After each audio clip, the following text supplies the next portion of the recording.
पापा क्लास है यहाँ पर, बात मत करना।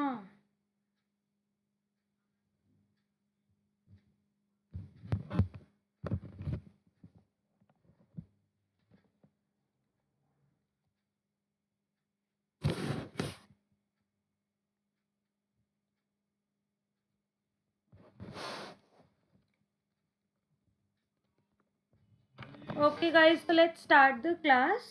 Today we will be starting with marginal costing. Uh, so let's start. So let's first understand the problem situation. Three friends want to start a business with the name of Garments Limited in the textile sector, and they want to know the minimum number of units that will lead them to the position of the recovery of the entire cost. So basically, when you start an organization, definitely that is the first thing that comes to your mind, that what time will you be able to recover your initial cost that you have, spent or invested in the organization. So basically, to understand about the recovery of the entire cost, the first thing that we should all know is the concept of revenues, costs, and profitability. So guys, what are revenues? Revenues are something that you earn from your customers. So if you are selling t-shirts, then, and if the selling price of per t-shirt is, let's say, 250, and if you sell, let's say, two t-shirts, you will be earning 2 into 250. That will become your total revenues at that level of time. Similarly, if you are selling 10 t-shirts, your total revenue will become 2500 and so on. So if you know that, at zero levels, if you sell nothing, your total revenue would be zero. If you sell one unit, your total revenue would be 250.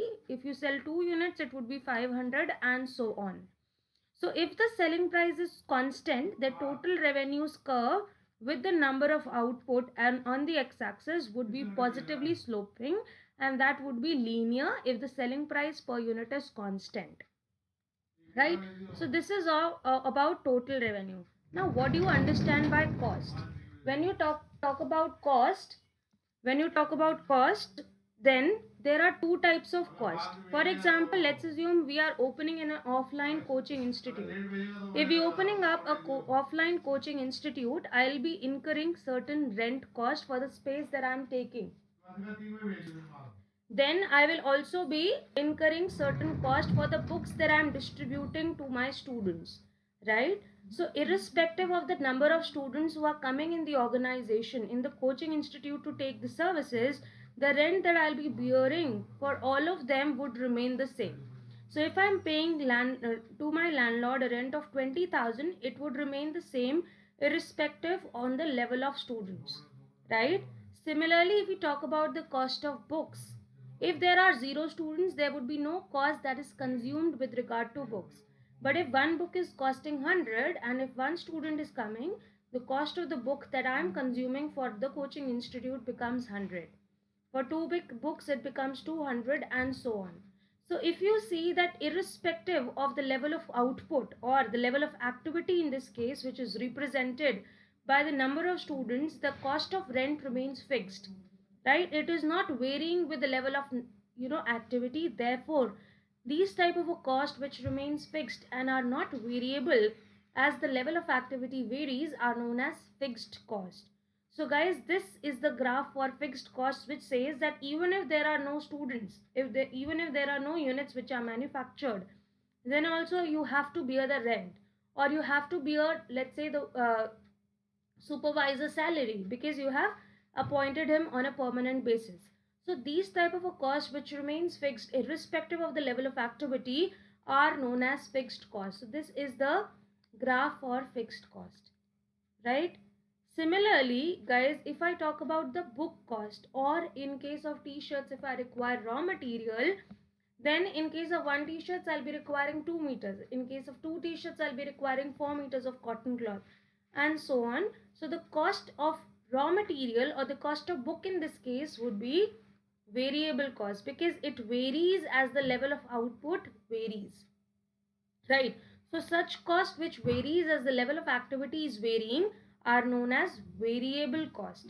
My variable cost per unit is 100, is same. But if I talk about total variable cost, it will also start from origin and then it would be linear, positively sloping if It would be linear only if the variable cost per unit would be constant, right?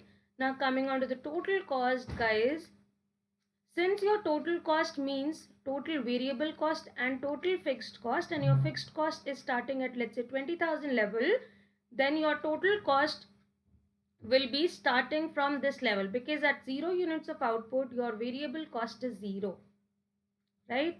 Since your variable cost is 0, you will be incurring the total fixed cost, right? But over and above, as you move forward, it would be parallel to your variable cost, right? It would be parallel to your variable cost, because the difference between any point on the graph between the total cost and the total variable cost is only because of the fixed cost, which remains fixed. Therefore these are parallel. Therefore total cost and total variable cost would always be parallel, right? If you have any doubts, you can please ask in the comment section, guys. Now coming on to the next profitability level, which is contribution. A very important thing, guys, as far as marginal costing is concerned, we call it as contribution. So you know that there are, in financial accounting also, there are various profitability levels.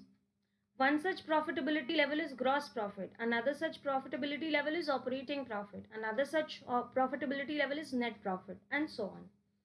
Similarly, in this technique of marginal costing, which is a focused technique of valuing our output at the marginal cost itself, we are having another profitability level with the name of contribution. Now, what do you mean by contribution? Let's understand it with the help of an example, right? So, guys, before starting with the example, you must know that the contribution is calculated like this: selling price minus variable cost. Let's assume in my coaching institute, I am having a fees of, let's say, 2,000 on a per student basis for a particular, course, or for a certain number of hours. If this is the fees that I'm charging from a particular student, and you know that the rent cost is 20,000, the budgeted number of students are only 10 in your first year, and the book cost that you're giving is 100 on a per student basis, right? Let's assume you are having 9 students who are coming in your coaching institute. What is the total revenues, guys, in case of 9 students? If I'm having a total fees of 2,000 on a per student basis, the total revenues will be 9 into 2,000, which is 18,000. Now, what is my total variable cost? I'll be giving books to those 9 students. Each book is costing me 900 rupees. So total variable cost would be 900. If I deduct my variable cost only from my total revenues, I will be getting a profitability level which is known as contribution. And here the contribution is 17,100. Right?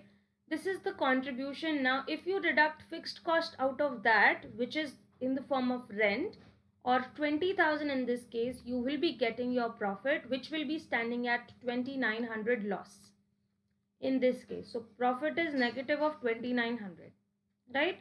So this is the income statement which you make under marginal costing. You will be starting with your revenues or total sales.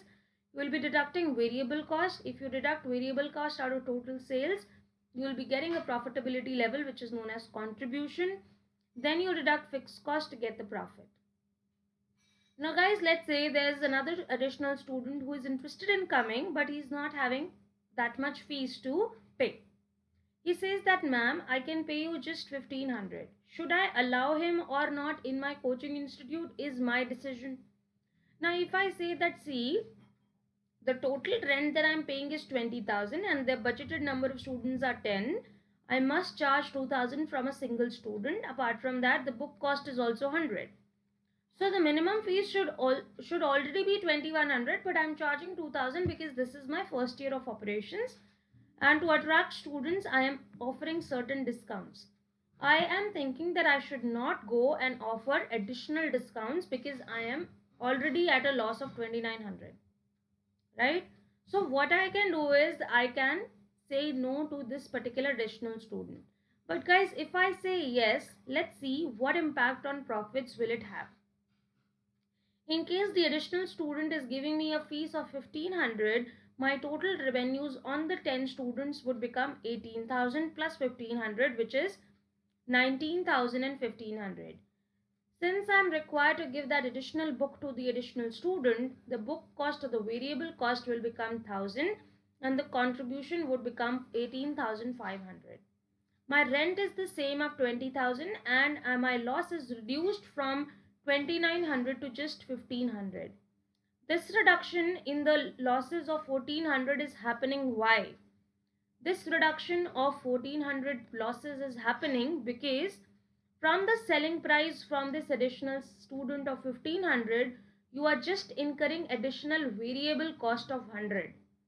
Fixed cost you are not additionally incurring because fixed cost remains fixed, right? If you had 9 students, then also you had to pay 20,000. If you are having 10 students, then also you have to pay 20,000. So because of this additional student, your fixed cost is not going up, right? So over and above your variable cost, whatever is your selling price, it is nothing but the profit that you are, the additional profit that you are getting in the form of contribution to recover your fixed cost. And once your fixed costs are fully recovered, it will contribute to the recovery of profits. So that is why contribution is a very, very important profitability level as far as your short-term decision making is concerned.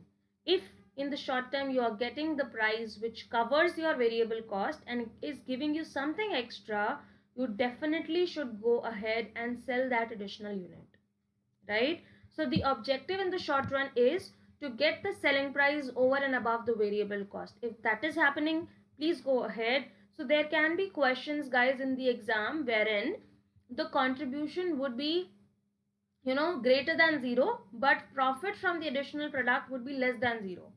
So, and if the question is asking you that whether you should sell that additional product in the short run, the answer of yours should definitely be yes, right? So guys, please understand the concept of contribution from an examination point of view also. It is very, very important, right? The next important concept is of PV ratio. It is known as profit volume ratio, but it is not depicting the net profit. It is not depicting the net volume. Rather, it is depicting the contribution to sales ratio. It is also known as contribution to sales ratio. It is calculated, as the name suggests, contribution per unit and divided by selling price per unit, or total contribution upon total revenues. Because total contribution is nothing but contribution per unit into the total quantity. Similarly, total revenue is nothing but selling price per unit into the total quantity. So this gets cancelled, and this can also be written as contribution per unit upon selling price per unit.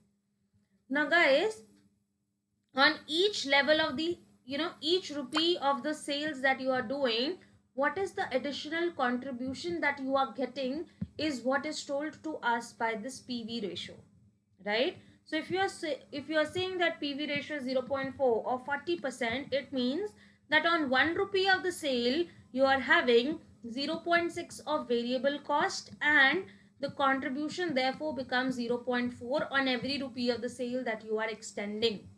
Because we know that contribution per unit is nothing but selling price per unit minus variable cost per unit, right?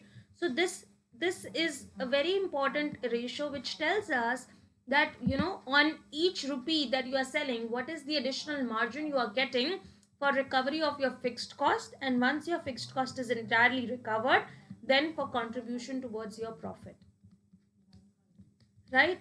I hope that this is clear to everyone. This is very, very important. Okay, now coming on to the next concept. Again, this is very, very important. A lot of times I've seen the questions coming on break-even point in the exam. So for the SEBI exam as well, it is really very, very important for you to understand. It says that break even, where are you breaking even? So it says that at break-even level, you are having no profit and no loss. No profit, no loss indicates that the total profit at this level is 0, right? Now you know that the income statement under marginal costing is drawn as follows, which says revenues minus variable cost, which gives you contribution, and contribution minus fixed cost gives you profit. Now guys, since we are interested in the break-even level of output, we know that at break-even level of output, your profit would be equal to 0. So if I equate 0, I know that if I go from downwards to upwards, it says that contribution minus fixed cost is equals to profit, but at break-even level, my profit would be equal to 0.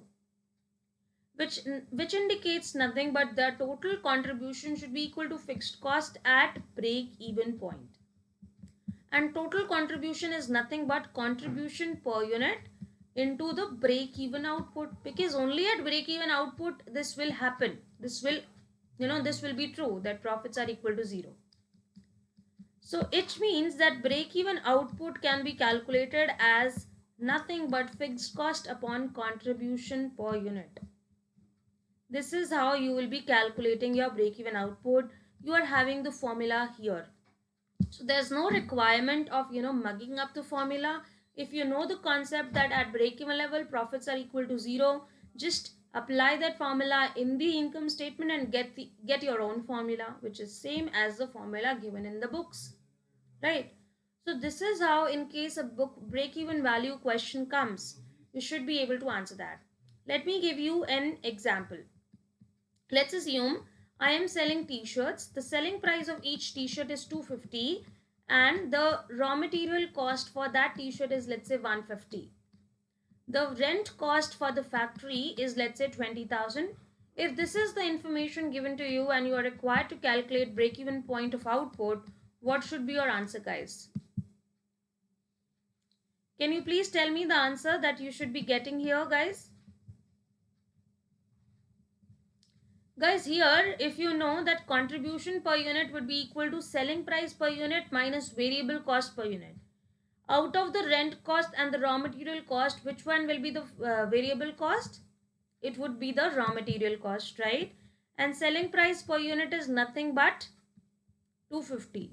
So your contribution per unit here would be 250 minus 150, which becomes 100, right? And your total fixed cost is the rent cost, which is 20,000. So therefore, break-even level of output is 20,000 divided by 100, which is 200 units. So at 200 units, your profit should be equal to 0. You can also verify your answer like this, that if the selling price is 250 and the units are 200, so 200 into 250 will be my total revenues, which comes out to be 50,000. Right? My total variable cost will be 150 into 200, which comes out to be 30,000. My total contribution would be 20,000 and the rent cost in the form of fixed cost is also 20,000, which is giving me a profit of 0, which means that my calculations are correct and my break-even point is nothing but 200 units of output. Guys, if in the exam you are required to find out break-even level of sales, break-even level of sales is nothing but break-even level of output into the selling price per unit, right? So you should know this formula as well, that if you want to calculate the break-even sales in rupee terms, it would be the break-even output into the selling price per unit. Okay. Now the next concept is also again very important, which talks about margin of safety. Now guys, at break-even sales, the organization is earning no profits, right? My profits are equal to 0.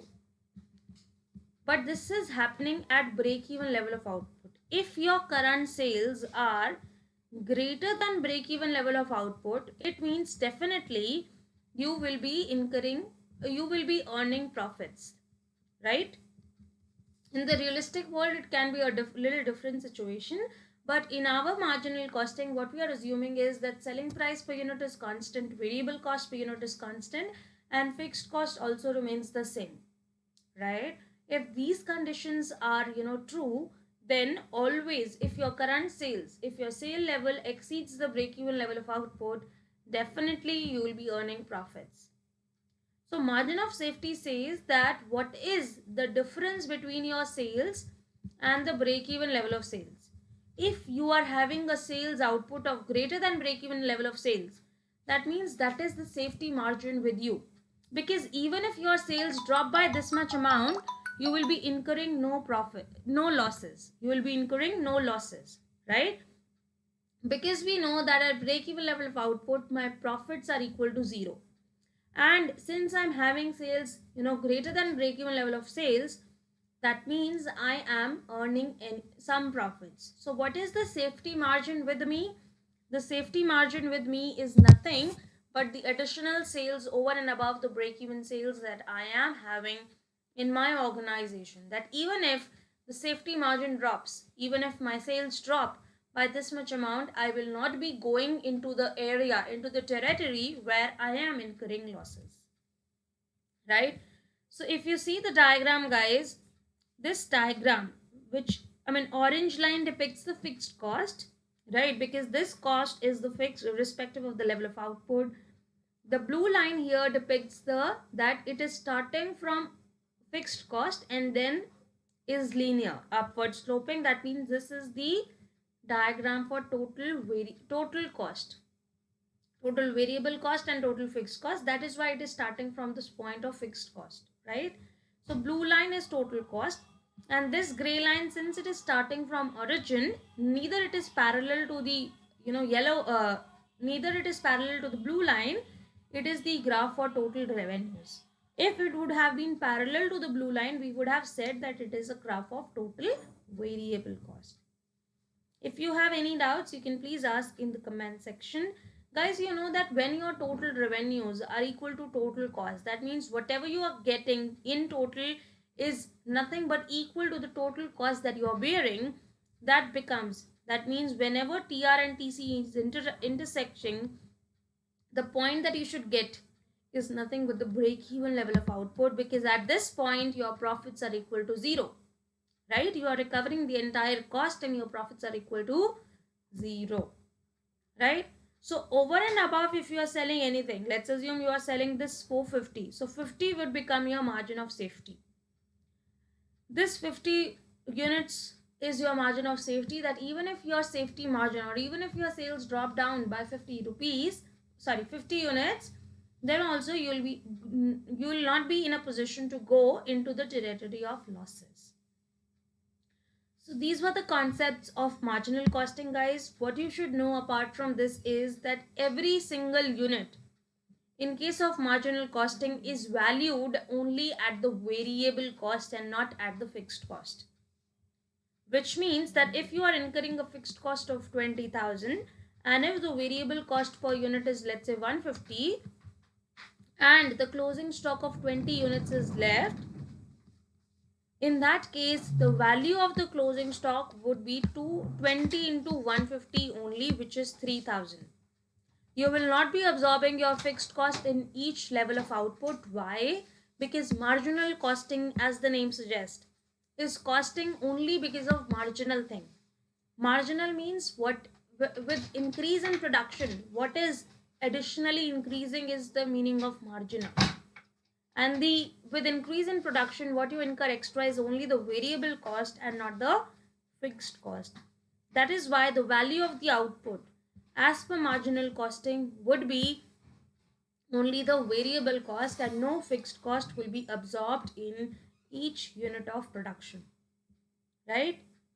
And if a question comes in the exam that at break even level of output, which all costs are recovered, so the answer should be variable and fixed both, or direct and indirect both, right? All the costs are recovered, be it fixed, be it variable, or be it direct, or be it indirect, right? So these type of questions are very, very important for exam point of view. Please try to understand this topic so that you can answer the questions. Okay, don't mug up the formulas, just understand the formulas creation can be handled in your own way, right? So if you want to get these type of classes and get these type of clarity, you want to raise your doubts to the faculty on a live basis, then you'll also be having live sessions at IXAMB. you'll also be getting the video lessons, wherein if you are free you can watch them. Apart from that, there would be set timings for the live sessions as well. There are a lot of practice test study notes and the interview guidance that would be provided by us. So if you are interested, this is the code that you are seeing on the screen. Please use this code and get the better discounts to enroll yourself in SEBI Grade A course.